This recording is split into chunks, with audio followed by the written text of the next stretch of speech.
Hello and welcome to day 47 of the plan to read through the New Testament in 90 days. Picking up again in 1 Corinthians. Always a challenging one, so here we go again. This is from 1 Corinthians chapter 7. Now regarding the questions you asked in your letter. Yes, it is good to abstain from sexual relations. But because there is so much sexual immorality, each man should have his own wife, and each woman should have her own husband. The husband should fulfill his wife's sexual needs, and the wife should fulfill her husband's needs. The wife gives authority over her body to her husband, and the husband gives authority over his body to his wife. Do not deprive each other of sexual relations, unless you both agree to refrain from sexual intimacy for a limited time so you can give yourselves more completely to prayer. Afterward, you should come together again so that Satan won't be able to tempt you because of your lack of self-control. I say this as a concession, not as a command. But I wish everyone was single, just as I am. Yet each person has a special gift of God from God of one kind or another. So I say to those who aren't married and to widows, it is better to stay unmarried, just as I am. But if they can't control themselves, then they should go ahead and marry. It's better to marry than to burn with lust. But for those who are married, I have a command that comes not from me, but from the Lord. A wife must not leave her husband. But if she does leave him, let her remain single or else be reconciled to him. And the husband must not leave his wife. Now I will speak to the rest of you, though I do not have a direct command from the Lord. If a fellow believer has a wife who is not a believer, and she is willing to continue to live with him, he must not leave her. And if a believing woman has a husband who is not a believer, and he is willing to continue to living with her, she must not leave him. For the believing wife brings holiness to her marriage, and the believing husband brings holiness to his marriage. Otherwise your children would not be holy, but now they are holy. But if the husband or wife who isn't a believer insists on leaving, let them go. In such cases, the believing husband or wife is no longer bound to the other, for God has called you to live in peace. Don't you wives realize that your husbands might be saved because of you? And don't you husbands realize that your wives might be saved because of you? Each of you should continue to live in whatever situation the Lord has placed you, and remain as you were when God first called you. This is my rule for all the churches. For instance, a man who was circumcised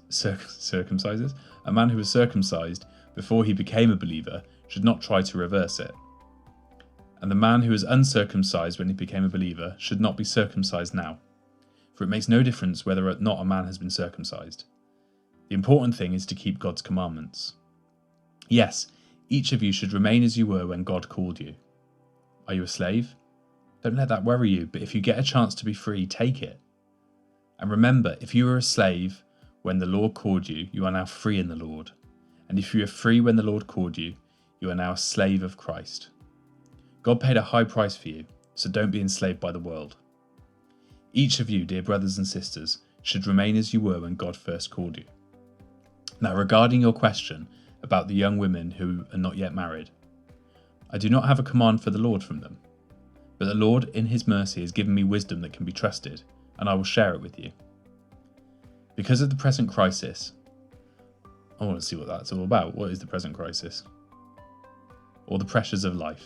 Because of the pressures of life, I think it is best to remain as you are. If you have a wife, do not seek to end the marriage. If you do not have a wife, do not seek to get married. But if you do get married, it is not a sin. And if a young woman gets married, it is not a sin. However, those who get married at this time will have troubles, and I am trying to spare you these problems. But let me say this, dear brothers and sisters. The time that remains is very short, so from now on, those with wives should not focus only on their marriage. Those who weep or who rejoice or who buy things should not be absorbed by their weeping or their joy or their possessions. Those who use the things of the world should not become attached to them. For this world as we know it will soon pass away. I want you to be free from the concerns of this life. An unmarried man can spend his time doing the Lord's work and thinking how to please him, but a married man has to think about his earthly responsibilities and how to please his wife. His interests are divided. In the same way, a woman who is no longer married or has never been married can be devoted to the Lord and holy in body and in spirit. but a married woman has to think about her earthly responsibilities and how to please her husband. I am saying this for your benefit, not to place restrictions on you. I want you to do whatever will help you serve the Lord best, with as few distractions as possible. But if a man thinks he's treating his fiancée improperly and will inevitably give in to his passion, let him marry her as he wishes. It is not a sin. But if he has decided firmly not to marry, and there is no urgency, and he can control his passion, he does well not to marry. So the person who marries his fiancée does well, and the person who doesn't marry does even better. A wife is bound to her husband as long as he lives. If her husband dies, she is free to marry anyone she wishes, but only if he loves the Lord. But in my opinion, it would be better for her to stay single, and I think I'm giving you counsel from God's Spirit when I say this. Now, regarding your question about food that has been offered to idols, yes, we know that we all have knowledge about this issue, but while knowledge makes us feel important, it is love that strengthens the church. Anyone who claims to know all the answers doesn't really know very much, but the person who loves God is the one whom God recognises. So what about eating meat that has been offered to idols? Well, we all know that an idol is not really a god and that there is only one God.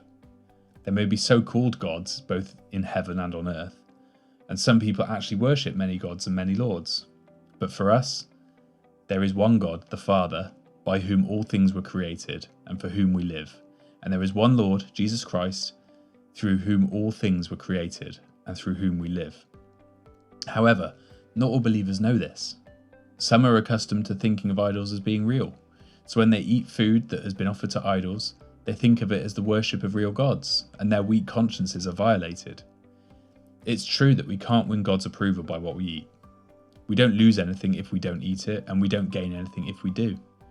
But you must be careful that your freedom does not cause others with a weaker conscience to stumble.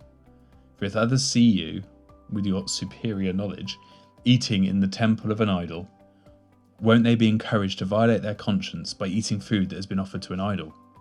So because of your superior knowledge, a weak believer for whom Christ died will be destroyed. And when you sin against other believers by encouraging them to do something they believe is wrong, you are sinning against Christ.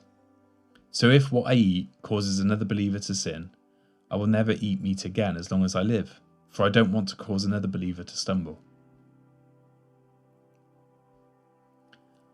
Am I not as free as anyone else? Am I not an apostle? Haven't I seen Jesus our Lord with my own eyes? Isn't it because of my work that you belong to the Lord? Even if others think I'm not an apostle, I certainly am to you. You yourselves are proof that I am the Lord's apostle. This is my answer to those who question my authority. Don't we have the right to live in your homes and share your meals? Don't we have the right to bring a believing wife with us as the other apostles and the Lord's brothers do, and as Peter does? Or is it only Barnabas and I who have to work to support ourselves? What soldier has to pay his own expenses? What farmer plants a vineyard and doesn't have the right to eat some of its fruit? What shepherd cares for a flock of sheep and isn't allowed to drink some of the milk? Am I expressing merely a human opinion, or does the law say the same thing? For the law of Moses says, "You must not muzzle an ox to keep it from eating, as it treads out the grain." Was God thinking only about an oxen when he said this? Wasn't he actually speaking to us? Yes, it was written to us, for us, so that the one who ploughs and the one who threshes the grain might both expect a share of the harvest. Since we have planted spiritual seed among you, aren't we entitled to a harvest of physical food and drink? If you support others who preach to you, shouldn't we have an even greater right to be supported? But we have never used this right. We would rather put up with anything than be an obstacle to the good news about Christ. Don't you realise that those who work in the temple get their meals from the offerings brought to the temple? And those who serve at the altar get a share of the sacrificial offerings. In the same way, the Lord ordered that those who preach the good news should be supported by those who benefit from it. Yet I have never used any of these rights, and I am not writing this to suggest that I want to start now. In fact, I would rather die than lose my right to boast about preaching without charge. Yet preaching the good news is not something I can boast about. I am compelled by God to do it. How terrible for me if I didn't preach the good news. If I were doing this on my own initiative, I would deserve payment. But I have no choice, for God has given me this sacred trust. What then is my pay? Is it the opportunity to preach the good news without charging anyone? It is the opportunity to preach the good news without charging anyone.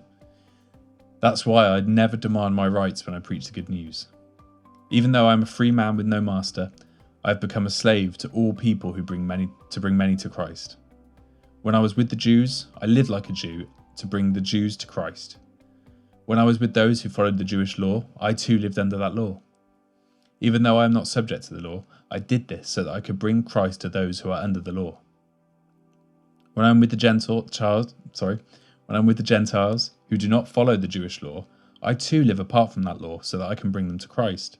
But I do not ignore the law of God, I obey the law of Christ.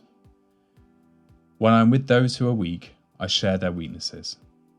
For I want to bring the weak to Christ. Yes, I try to find common ground with everyone, doing everything I can to save some. I do everything to spread the good news and share in its blessings. Don't you realise that in a race everyone runs, but only one person gets the prize? So run to win. All athletes are disciplined in their training. They do it to win a prize that will fade away, but we do it for an eternal prize. So I run with purpose in every step. I'm not just shadowboxing. I discipline my body like an athlete, training it to do what it should.